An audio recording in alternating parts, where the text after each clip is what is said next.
Alright, sports fans, let's break down Sunday's roller coaster of a game between the Dolphins and the Jets, also known as the Tua and Aaron show. Touchdowns, tension, and a side of chaos.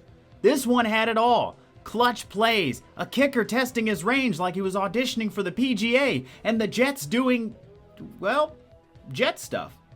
Let's dive in. The Dolphins managed to squeak out a 29-23 victory in a high-stakes ping-pong match, except that the ball was a football and the stakes were Aaron Rodgers' pride and Tyreek's Instagram highlight reel. Now let's talk quarterbacks, though. On the one side, we had Tua, who must have had his Wheaties, his spinach, his damn kale smoothie that day because he threw for 331 yards like he was channeling his inner Marino. I guess there's a Marino in all of us.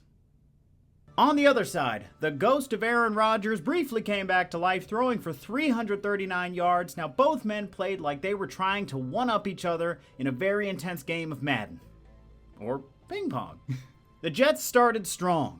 If by strong you mean mildly competent for 3 quarters before imploding spectacularly. Rodgers connected with Devontae Adams for a 3-yard touchdown, a sweet reminder of their Green Bay glory days. But then Rodgers remembered he's playing for the Jets. And well, things went Jet-like. Meanwhile, the Dolphins did their thing. Jason Sanders,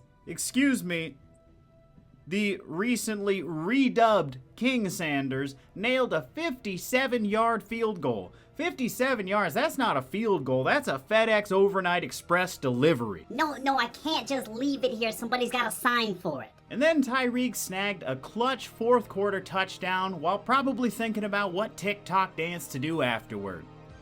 But let's not forget Jonnu Smith, who was virtually invisible all game long until it came time to be clutch in overtime, and he emerged. But let's be real though, the real MVP was Miami's ability to make us fans simultaneously laugh, cry, and scream like we were watching a soap opera. So are the days of our lives. Instead of a football game. The Jets, on the other hand, extended their playoff drought to 14 seasons. At this point, Jets fans aren't even hoping for a Lombardi trophy anymore. They just want a hug. So final thoughts, the Dolphins proved they're capable of playoff football. Just not necessarily against playoff teams. The Jets proved that they're still the Jets. And Aaron Rodgers proved that you can throw for 339 yards and still walk off the field looking like you need a stiff drink. Hello, darkness, my old friend.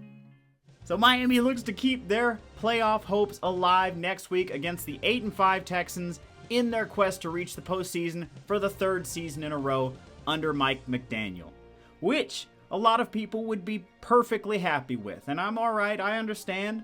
I get the excitement. I love a win as much as any frickin' guy, but we do need to put some stuff in context, guys. Every time that we've made the playoffs in like the last decade, and actually maybe even beyond that, I would have to pull it up right now. I don't feel like doing that. But I know in recent history, these last few times we've made the playoffs, all of them went the same way. We snuck in, got into the wild card, got embarrassed back out. There's a lot of fans that are perfectly okay with that. And I just disagree with that mentality. You know, because you guys do understand how seeding works, right?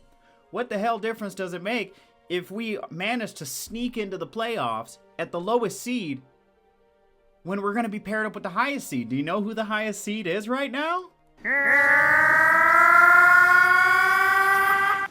Remember what happened when we faced them in the playoffs last year? Yeah. So, we need to be better than that, man. And Dolphin fans, we gotta dream bigger than that. We have to want more for our team. Because I know they're capable of more. I think you know they're capable of more. But do they know it? Guess we're gonna find out.